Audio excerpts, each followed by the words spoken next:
Seguimos en Telenosotros, aquí en Telpin TV, Canal 2, Pinamar, y en este caso, como le habíamos adelantado, todo lo que tenemos que saber del coronavirus, vamos a estar en contacto en instantes con el doctor Víctor Rosenthal. Y esta es la presentación. El doctor Víctor Rosenthal finalizó sus estudios de medicina en la Facultad de la Universidad de Buenos Aires. Es especialista en medicina interna y en enfermedades infecciosas. Está certificado en control de infecciones y epidemiología hospitalaria. Hizo un posgrado de programas de efectividad clínica de la Universidad de Harvard, lo cual incluye estudios epidemiología estadística, costos en salud y medicina basada en evidencia. Hizo residencia de infectología y prevención de infecciones en Madison, Universidad de Wisconsin, en los Estados Unidos. En el año 2002 fundó y desde entonces preside la Comunidad Científica Internacional para el Control de Infecciones, un centro internacional de investigación que se enfoca en infecciones hospitalarias, que lidera más de 2.000 investigadores en más de 500 ciudades en más de 50 países. Realizó 375 publicaciones y de ellas 113 están indexadas en la Biblioteca Central de Medicina de los Estados Unidos. Sus investigaciones han sido citadas en 5.200 oportunidades en otras investigaciones. Fue orador en más de 5.000 conferencias y simposios en más de 100 países. Es coautor de las recomendaciones Control de Infecciones de la Organización Mundial de la Salud para la higiene de las manos y también para controlar la resistencia bacteriana. Doctor, buenas tardes, bienvenido. ¿Cómo le va? Hola, ¿qué tal? Buenas tardes. Muchas gracias por la invitación. Y muchas gracias a usted por su tiempo, que es tan valioso. Y queríamos arrancar porque tenemos un montón de dudas en relación a este tema que es tan nuevo. Es saber qué es un infectólogo. Bueno, un infectólogo es un médico que se dedica a hacer diagnóstico de pacientes con una infección y darle un tratamiento. Bien. Por ejemplo, un paciente que va con dolor de cabeza, con fiebre, con vómitos, si el médico le hace una punción lumbar y diagnostica una meningitis y le da ceftriaxona como tratamiento. Eso es un infectólogo. ¿Y un epidemiólogo? Bueno, un epidemiólogo no es un médico asistencial, no es un médico que atiende pacientes, es un médico que analiza los datos de poblaciones. Uh-huh. Y un prevencionista, son términos que estamos manejando y son muy nuevos para todos nosotros o para el público en general. Bueno, un prevencionista, especialmente uno que se dedica a prevención de infecciones, es una persona que está entrenada y recibida como para saber cuáles son los métodos efectivos para frenar la transmisión de una infección. El prevencionista normalmente trabaja en prevención de infecciones hospitalarias y en prevención de epidemias. En esta pandemia es muy importante, ¿no? Cómo conviven las tres especialidades. Sí, en esta pandemia es fundamental que convivan las tres porque hay que tener infectólogos para el tema del diagnóstico y el tratamiento, hay que tener epidemiólogos para que entiendan qué país, qué ciudad están más expuestos o ya fueron expuestos. Y el prevencionista es el que habla de qué es lo efectivo para prevenir la infección. Son tres especialidades que tienen que trabajar en conjunto. Doctor, ¿por qué este virus se transformó en una pandemia? Bueno, pandemia por definición es que abarca varios continentes. Eso es una pandemia. Ahora, ¿por qué se convirtió en una pandemia? Lo podemos comparar con algunas epidemias previas. Por ejemplo, esta es la tercera epidemia que yo recuerdo por coronavirus, es la tercera. La primera que recuerdo fue en el 2003, que se llamó SARS, que empezó en China. La segunda fue el MERS, que fue en Medio Oriente, en 27 países. Y esta es la tercera del año 2019, diciembre, casi 2020. La diferencia principal que hay entre el SARS, que se llamó SARS-CoV, y este que se llamó SARS-CoV-2, que son casi idénticos, es que en el SARS-CoV, o sea, la primera, la del 2003 que empezó en China, el virus aparecía en saliva, y esto es un dato fundamental, luego de 10 días de síntomas. Sin embargo, en el SARS-CoV-2, que es el nuestro coronavirus actual, el virus aparece en saliva el día 1 de la infección. Por eso en el SARS-CoV-1 en el 2003 se pudo aislar a toda la gente con los síntomas y se tenía 10 días para aislarlos. En este no hay tiempo. En el acto que empieza la infección, empieza a contagiar. ¿Este es el más mortal? Bueno, comparando diferentes infecciones virales respiratorias, es uno de los más mortales. El SARS-CoV de 2003 de China tuvo una mortalidad de 9%, o sea, dicho otras palabras, se infectaban 100, morían 9.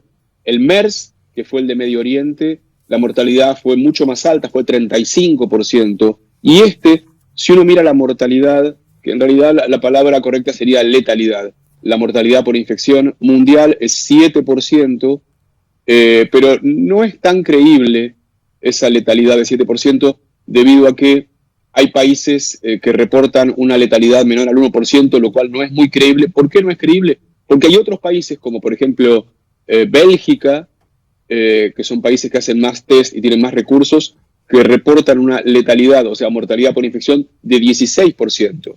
Y, por ejemplo, Italia, Francia, Inglaterra, Suiza, Suecia, o sea, los países más ricos del mundo y más desarrollados reportan una mortalidad que va del 12 al 15%. Por eso esa mortalidad mundial del 7 no es muy creíble. Está corrida hacia los números más bajos debido a la falta de diagnóstico en los países con menos recursos. Sin dejar este tema, yo diría que es muy importante en este momento que recalquemos qué es lo que hace que una población un país esté muy infectado. Y no es el número de casos, no es el número de casos. Por ejemplo, en Chile, que está acá al lado, y en Argentina, el número de casos en Chile es 3.000 por millón de habitantes. 3.000. Sin embargo, en Argentina es 211 por millón de habitantes. ¿Y por qué es eso? La situación de Chile, bueno, eso si queremos charlamos a lo largo de esta entrevista. Sí, claro. Tiene que ver con la falta de aplicación de las medidas de prevención adecuadas, que después las vemos. Los países más afectados, Bélgica es el número 1, que tiene 5.000 infectados por millón de habitantes. España es el número 2, que tiene también 5.000 por millón de habitantes, o 4.900. Y Estados Unidos es el número 3, que tiene también 4.800 y algo por millón de habitantes. Estados Unidos no es el número 1, es el número 3.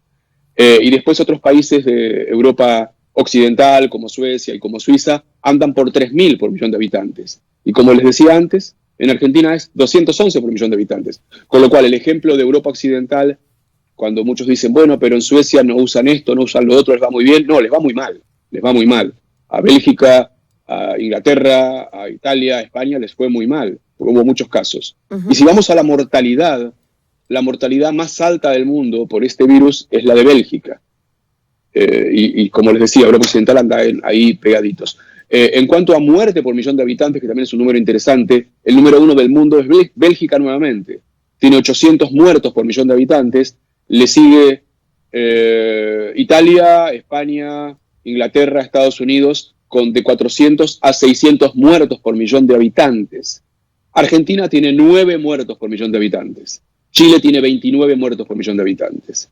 Brasil tiene 1.400 muertos por millón de habitantes. O sea, son números que vienen de la epidemiología. Claro. No está bueno decir tantos casos, tantas muertes. Hay que verlo esto, muerte por infectado, muerte por millón de habitantes, casos por millón de habitantes. Doctor, ¿vamos a tener todos contacto con el virus? Bueno, en realidad no es necesario, porque si uno toma las medidas adecuadas de prevención, las cuales si querés las mencionamos más adelante, no es imprescindible que uno tenga contacto con el virus. A ver, algunos países tomaron esa conducta de que todos tengan contacto con el virus y les fue muy mal, porque se infectaron, como te decía, 5.000, 4.000, 3.000 por millón de habitantes. Y eso no es lo ideal, porque infectarse no es gratuito. La mortalidad, como acabamos de discutir, por infección, o sea, letalidad, que es la palabra correcta, es en Bélgica 16%, y en Europa occidental, los países más ricos, es del 15 al 14, 12%, y no está bueno exponer a la gente al virus teniendo esa altísima tasa de mortalidad. Si tenemos una población, ponele, de 100.000 habitantes, y la mortalidad es 15%, fallecerían 15.000. Eso no lo tolera ningún sistema de salud. Claro. Si no habría vacunas, ¿en cuánto tiempo estaría la población completa infectada con este virus? Bueno, si no hubiera vacuna y no hubiera medidas de control, lo que se vio, por ejemplo, en Brasil y en Rusia, es que se duplican cada 11 días. En países donde se aplicó las medidas de control, se vio que se empezó a duplicar cada 40 a 50 días. O sea, de 11 a 40 días hay un abismo en la duplicación. Claro. ¿Qué es la duplicación? Es, por ejemplo, si hoy hay en Argentina 7.000 casos, hace 25 días, o sea, ¿hace cuánto hubo la mitad, 3.500? Bueno, este cálculo ahora está cambiando en Buenos Aires, pero cuando yo hice este cálculo hace 4 o 5 días nada más, la tasa de duplicación en toda la Argentina entera era cada 25 días. Entonces, a tu pregunta de cuándo esto podría estimarse que termine, es muy variable, porque si uno tuviera una duplicación en Argentina, por ejemplo, de cada 25 días y se mantuviera constante que siempre se duplicara cada 25 días en todo el país, se pasaría de 7.000 casos a 44 millones y medio en 47 semanas. Es un cálculo matemático simple. Bien, claro, se duplica lógico. cada 25, tomamos lo de ahora y hacemos una cuentita, cada 25 días el doble, tardaría 47 semanas. Pero eso no es lo que va a pasar, porque antes de eso va a haber una vacuna, posiblemente un tratamiento, la gente va a tomar las medidas de aislamiento. Esto, te digo, es una estimación suponiendo que todo siga igual. ¿Cuáles son las vías de contagio? Bueno, las vías de contagio son muy claras, es por las gotas de saliva, ¿sí? Estas gotas de saliva vuelan, según estudios, más o menos 1,80 m. Dentro de esas gotas de saliva está el virus. Ese virus entra por la boca, por la nariz, por los ojos porque están conectados con boca y nariz, y también por tocar las superficies contaminadas, y cuando uno las toca, luego se toca la boca, la nariz o los ojos y el virus penetra. Yo escuché por ahí que no está demostrado que el virus penetre por tocar superficies, pero bueno, esto es como demostrar un crimen, a veces no se puede, pero el virus sí se encontró en superficies y sí se vio que vive 2 o 3 días, eso sí se vio. Son estudios publicados. Por ejemplo, en el metal, en el plástico, en el vidrio vive 2 o 3 días. En el cartón vive 1 día. En el aire, en un lugar cerrado, está suspendido 3 horas. Ahora, si está suspendido en el aire 3 horas y uno está en ese lugar, la chance de contagio es muy importante. Por ejemplo, acá en la localidad de Moreno vino un chico infectado asintomático, en una fiestita de un par de horas contagió a 25 y algunos murieron. En una sinagoga en Nueva York entró una persona a cantar, cantó 30 minutos, infectó a 130 en 1 hora. O sea, cantó media hora y en 1 hora infectó a 130. O sea, es de altísima contagiosidad, muy alta y de muy alta mortalidad. Vamos a ir a una parte de esta charla que me parece es muy importante, que tiene que ver con la prevención, con ejemplos prácticos, ¿no? Esto de ir al supermercado o lo que usted recién decía, si uno ingresa a un lugar por el tiempo que el virus esté en el aire, ¿cómo hacer para prevenirlo? Digamos, uno llega al lugar y puede tirar de esos aerosoles que estarían matando el virus. ¿Esto es verdad, es mentira? Bueno, el Ministerio de Salud de la Nación dice claramente en su página web que los sprays no son de utilidad. Lo dice nuestro Ministerio de Salud de la Nación. Si uno va al Centro de Control de Enfermedades de Estados Unidos, que es algo así como el equivalente al Ministerio de Salud de ellos, también dice lo mismo. O sea, la verdad es que el temita del spray no es de utilidad y no lo recomienda a nadie. Ni para el ambiente, ni para las superficies, ni para las manos. El spray habría que eliminarlo, pero habría que reemplazarlo por algo, no eliminarlo y listo. A ver, vos querés ejemplos prácticos. Bien. Te podría decir, por ejemplo, supermercado, ¿querés? Un ejemplo práctico. Por ejemplo, a ver. Por ejemplo, como en el supermercado, la bolsa de plástico de ellos puede estar contaminada y el virus puede vivir ahí 2 días, me llevo la bolsa de mi casa, ¿sí? Como el virus vive 2 a 3 días en las superficies, esa bolsa que yo tengo en casa la dejé solita, apartada, por más de 3 días. Con lo cual el virus que estaba ahí, presuntamente, está muerto, ¿sí? Con lo cual yo llevo la bolsa a mi casa, que la tuve solita 2 o 3 días, si tenía virus, el virus se murió, ¿sí? El virus ya no está activo. Voy con esa bolsa, me pongo en el bolsillo un frasquito con alcohol gel. ¿sí? El alcohol gel tiene que ser para las manos como mínimo 60% y para la superficie como mínimo 70%. Con lo cual, como yo voy a salir a la calle, me llevo uno que tenga como mínimo 70%. Así le doy a los dos, a la mano y a la superficie. Voy al supermercado. Supongamos que voy con el auto porque voy a comprar mucho, porque voy cada 10 días o cada semana para no salir tanto, que es lo que hace mucha gente. O esto aplicaría también si uno va caminando y no tiene auto. Pero bueno, no importa. Vayamos al ejemplo de vamos con el auto. Vamos con el auto al supermercado, estacionamos, agarramos la bolsa, el alcohol gel en el bolsillo, la bolsa la ponemos adentro del chango, el alcohol lo pasamos en la manija del chango y en los bordes, y desinfectamos la manija y los bordes. Luego nos hacemos la higiene de manos, que ya saben, es la palma, el dorso y entre los dedos, la punta de los dedos, los pulgares, y tiene que durar 20 segundos. Hacemos eso y entramos al súper. Vamos poniendo todo en el chango. Obviamente me olvidé de decir una cosa, nos ponemos el barbijo, me olvidé de ese detalle, nos ponemos en el tapabocas. El tapabocas tiene que tapar la boca y la nariz, porque si estamos a menos de 2 metros de alguien, ese virus va a volar y nos va a entrar a nosotros. Entonces estamos con el barbijo puesto, que nos lo ponemos luego de hacer todo esto, si vamos con el auto, porque en el auto si va uno solo está permitido sin barbijo, pero en la calle no está permitido sin barbijo. Entonces nos lo ponemos antes de salir del auto, desinfectamos la manija del carrito, las manos, la disepsia, entramos, ponemos todo en el carro, vaciamos el carro y lo ponemos en la cinta esta de la cajera. La cajera tiene una placa de vidrio o de acrílico, y si no la tiene nos ponemos en diagonal a 2 metros, ponemos todo en la bolsa, llegamos a casa.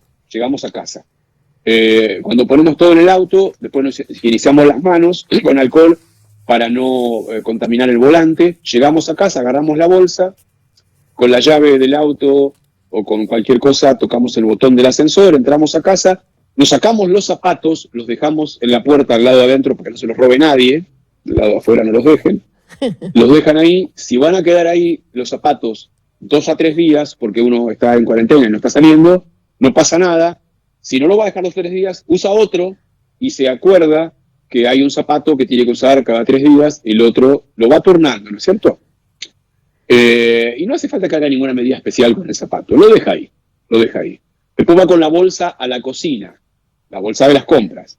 Y usted tiene en las compras cosas en latas, cosas en plástico, cosas en vidrio y algunas cosas en cartón y algunas cosas sueltas, ¿sí? Lo que es cartón y papel lo deja aparte en algún lugar 3 días, porque el virus va a morir a los 3 días.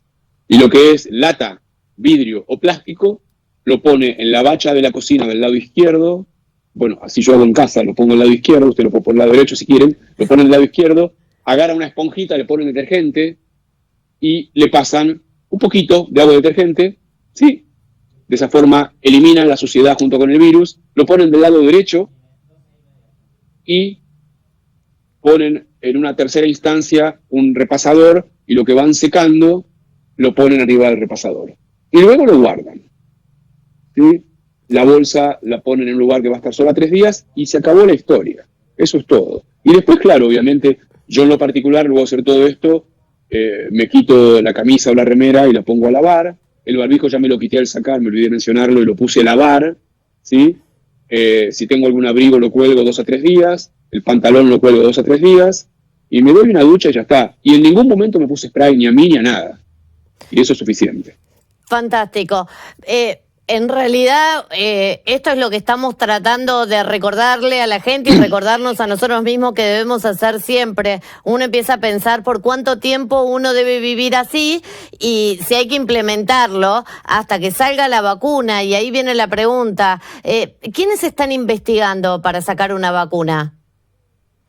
Bueno, en este momento hay 16 empresas que están siendo supervisadas por 14 organismos independientes, independientes de las empresas, ¿no es cierto?, sin un compromiso económico aparente, que las 14 que lo supervisan son el Centro de Control de Enfermedades, la FDA, que es el equivalente a la ANMAT de Argentina, y otras sociedades científicas, y las 16 empresas son las que a ustedes se les ocurra, no las voy a nombrar porque yo nunca nombro marcas, pero son todas las empresas farmacéuticas más grandes del mundo, y están trabajando en conjunto. Eso por un lado, y 6 empresas supervisadas por 14 organismos. La vacuna a ver, si vos me pedís que yo apueste, sí, la vacuna va a salir, se va a hacer. Los que dicen que están más avanzados son en Israel y en Inglaterra, ¿sí? En Tel Aviv y en Oxford, en Londres. Ellos dicen que de acá a 6 meses la van a tener. Parece ser muy probable. Por otra parte, seguramente vas a querer saber acerca de tratamientos con antibióticos, ¿no es cierto? Y antivirales. Claro, exacto. Porque la verdad es que la pandemia se frena de 4 formas. Con la vacuna, con el tratamiento, con las medidas de prevención, o que se infecten todos. Que se infecten todos es lo más peligroso. Le fue muy mal, como dijimos, a Suecia, Bélgica, Estados Unidos, le fue muy mal. Con lo cual esa cuarta, que es una posibilidad, es la peor. Ahora, que no se infecte nadie es una posibilidad, pero ahí caemos en el tema de la cuarentena, ¿no es cierto? Claro. Que si querés lo damos después, más adelante. Y con respecto a los tratamientos, que es una de las 4 medidas, vacunas ya hablamos, en este momento hay 1.500 estudios científicos en curso investigando drogas para, cuando uno está infectado, para que se cure de la infección. Hay cerca de 200 con hidroxicloroquina, hay cerca de 100 con acitromicina, hay cerca de 100 con remdesivir, remdesivir son 22. Hay con plasma de convaleciente cerca de 80, hay con membrana extracorpórea también cerca de 100. Hay muchos tratamientos en investigación. Y acá es una cosa muy importante, la investigación es clave como tiene que hacerse. Cuando un antibiótico, por ejemplo, un conocido penicilina, ampicilina, amoxicilina, ampicilina sulbactam, amoxiclavulánico, acitromicina, los conocidos que se venden en la farmacia para infecciones respiratorias ambulatorias, no se aprueban así nomás, no es así nomás. Tienen que tener un estudio científico controlado, randomizado, comparando una droga con la otra, o la droga contra placebo, y tiene que dar una diferencia de un valor de P significativo. ¿Qué es el valor de P? Es que la diferencia entre los dos, por ejemplo, si uno cura en el 80%, el otro en el 90%, se hace un cálculo que se llama valor de P. Y ese valor dice si ese 80 y 90 es lo mismo o es diferente. Sí, es un poco complejo con la estadística, pero bueno, hay estudios científicos. Si no hay estudios científicos, la FDA, que es como el ANMAT americano, no aprueba nada, absolutamente nada. Tiene que haber un estudio científico bien hecho. El ANMAT, cuando la FDA de Estados Unidos lo aprueba, también lo aprueba por default. ¿Sí? O sea, perdón por esa palabra. Sí, justo en estos días, pero no importa. Preguntarle cuánto tiempo falta para eso. Bueno, en realidad el tiempo no te lo podría decir en este momento, pero no va a tardar mucho más que 2 a 3 meses. ¿Por qué? Porque en China, por ejemplo, hicieron un estudio con hidroxicloroquina, compararon 31 pacientes con hidroxicloroquina y 31 sin nada. Al principio de la epidemia, esto fue en febrero, y ellos encontraron que la gente con hidroxicloroquina, a comparación de las que no lo tenían en vez de más días de fiebre y tos, menos días de fiebre y tos, y aparte en el grupo de hidroxicloroquina no hicieron neumonía y en el otro sí. Por otra parte está Didier Raoult, que es un infectólogo virólogo. Este infectólogo virólogo es muy criticado y comentado, básicamente porque tiene muchas investigaciones científicas. Cuando una persona tiene muchas investigaciones científicas y ha logrado mucho éxito profesional, es normal que se lo critique. Tiene que ver con la envidia profesional. Pero la persona que más publicó en el mundo sobre tratamientos con antimicrobianos, que son estas cosas que estamos hablando, es Didier Raoult. Bien. La persona con más experiencia en el mundo. Tiene 3.000 publicaciones científicas, todas ellas, esto es muy importante, vital. Las 3.000 publicaciones de Didier Raoult están en la Biblioteca Central de Medicina porque tienen rigor científico y son controlados, randomizados, con tamaño muestral. Bueno, el estudio de él mostró que con hidroxicloroquina y acitromicina, al 6º día se eliminaba el virus de las fauces. O sea, el PCR se negativizaba. Mientras que con los que no usaban estas drogas, el virus persistía en 88%. Errores y defectos del estudio chino y de Raoult, pocos casos. Bueno, ojalá. Controlado pero no randomizado. Ahora, como hay 200 estudios en curso ahora, no se va a repetir. Los primeros resultados de estudios en curso no dicen nada todavía, pero estamos esperando que terminen. O sea, todavía no hay nada concluyente, pero hay una base importante. Doctor, lamentablemente nos quedamos sin tiempo.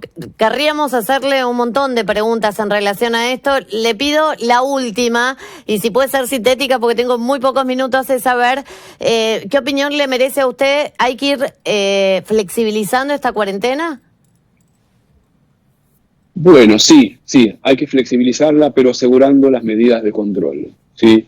La cuarentena es estar en la casa, flexibilizar es salir de la casa. Pero cuando uno sale de la casa hay que asegurarse de que la gente, como va a estar a menos de 2 metros, aunque lo cuidemos al extremo, tiene que usar tapabocas y tapanariz seguro, porque el virus vuela 1,80 m a 2 metros, con lo cual no hay forma de que uno no lo use, punto 1.